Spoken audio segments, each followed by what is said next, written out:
Working as a public servant, it is crucial to earn the trust of the people in your community. Sometimes that can take weeks, months, or even years, but it only takes one tragedy on behalf of law enforcement to throw it all out the window.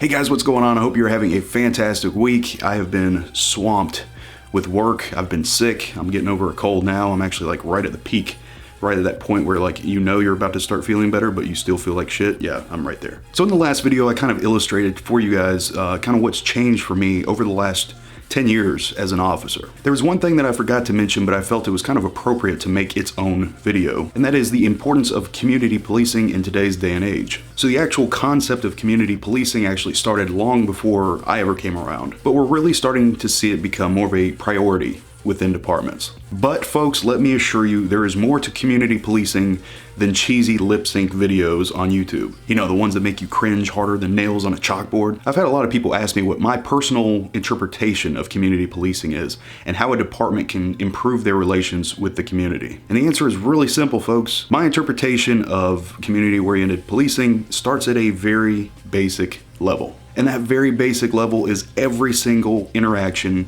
you have with the public. And that's both verbal and nonverbal. I was actually on a domestic call a couple days ago where a mother and daughter were fighting. The mother was in her 30s, the mom was in her 60s. The younger female started getting worked up over and over and over, and I kept having to bring her down. Finally, by the end of the call, she ended up telling me that I was one of the nicest officers she had ever met, that I was one of the good ones. And my response to her was, there's no need to be a dick if there's no reason for me to be a dick. But after she said that, I really started thinking about it. And because of mainstream media, people have this preconceived notion about how officers are supposed to act. And the notion that law enforcement is full of these type A asshole personalities is not a new concept to modern social media. I will be the first to admit that there are people in this line of work that have no business wearing a badge or carrying a gun. But as we progress in this improvement in relations between law enforcement and the community, those types of officers need to be handled individually, not as a collective. That is not a representation of all of us.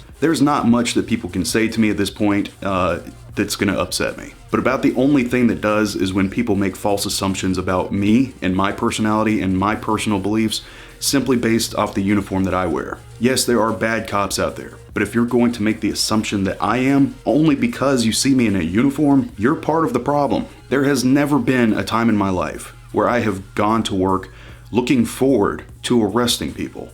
There's never a day where it's like, yes, I wonder how many people's freedom I can take today. It's never been like that for me, ever, not a single day. Well, if you were a good cop, you would turn in bad cops. I have. It would be completely sadistic for any of us to come to work with this mindset that you're about to take someone's freedom away from them, missing holidays, people get fired from work because they get arrested, and look forward to that. There's something wrong with that. And those are the types of people we don't need in this line of work whatsoever. But unfortunately, it is an inevitable part of my job. And on the same hand, I think self-accountability within society needs to make a comeback. People need to be held accountable for their actions. It's always somebody else's fault now. But it's not possible to live in a society where everybody is just forgiven for all the crimes they commit. And it bugs the hell out of me when I arrest somebody and the first thing they do is they blame me for being the reason they're about to lose their job. Had they not placed me in a position to arrest them where I was forced to make an arrest, it never would have happened in the first place. But unfortunately, society turns the blame on us now, which is fine. That's fine. Here's the thing, regardless, we are going to continue doing our job. That's the bottom line of it. People can bitch, they can complain, the police will always be the police. But improving relations is going to be crucial. It's going to be crucial because we don't need this clash of the minds. We don't need to have this us versus them mentality, whether you're a cop or you're not a cop. Community policing is such a crucial part of this job. And like I said, it starts at a very basic level. Every interaction you have with the public. That doesn't really explain anything, Officer 411. It's very vague. Okay, I will give you an example. As much as I can't stand when somebody talks to me on my lunch break, I never make them feel like an inconvenience. I never make them feel like I'm better than them or I don't have time to talk to them. It's inconvenient, I think it's rude, and I have to grit my teeth and put on this fake ass smile. I don't have to smile, but I do. Because every interaction like that is what's going to determine. Maybe this person wasn't thinking, okay? They just see an officer, something popped in their head, they come over, they ask you a question, okay? I try to give people the benefit of the doubt. Maybe he didn't pay attention to the fact I had this big ass plate of food in front of me. But regardless, I'm still going to try to be nice, because if you're rude to that person, they might not understand what's going on. Well, I just came for help and this cop was an asshole. That's going to affect not only their future, but what they teach their kids.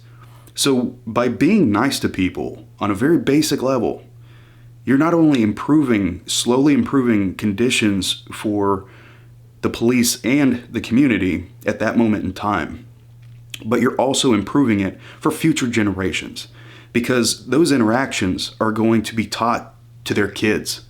You know, future generations from now are going to change based on how we treat each other. I know that having a positive, cheerful attitude might just change that one person's perspective on law enforcement. And you know what? If I can change one person's mind about us, cool, I did my job for the day. That is where community policing starts. Community policing is riding through a neighborhood and getting out and actually talking to people as they're watering their plants. Ask them about their day. Have you seen anything suspicious in the neighborhood I should be aware of? By the way, I'm Officer So-and-so. Nice to meet you. Community policing is seeing the elderly gentleman walking to the driveway to get his trash can. And you know what? Get out and help him. Take it up there for him. Because it's not only going to help him, somebody else might see that and be like, wow, I've never seen a cop do that before. And I'm not saying just do this for image, okay? Do it because you really want to do it. You know, community policing is stopping in the grocery store parking lot and helping the lady get some bags in her car. None of these tasks are part of the job description. In fact, most of the things that we do are not included in the job description. The job description might be a huge paragraph, but it only scratches the surface on what we actually do. But it's my belief that if you are getting into this line of work for the right reasons, you should take it upon yourself to go that extra mile. And you're going that extra mile to ensure the trust of the community. And sure, you know what? You can sit in your car, you can run radar or laser all day, be left alone, write tickets, and go home at the end of your shift, if that's what you want to do. But you're not doing anything to help us, and you're not doing anything to help the community. And isn't helping the community the whole point of why we're here? Anyway, guys, that is it for today. Thank you so much for tuning in. I appreciate it. I know it's been over a week since my last upload. Like I said, things have been very busy. Got a lot going on right now. Been sick as a dog. So anyway, thank you for joining me today. I was super excited to get this video out. Talking about community policing. It isn't really something I've hit on a bunch on this channel, so I figured today would be a good day to get that out. But either way, guys, I hope you enjoy the rest of your week. Thank you so much for tuning in, and I will see you guys very, very soon.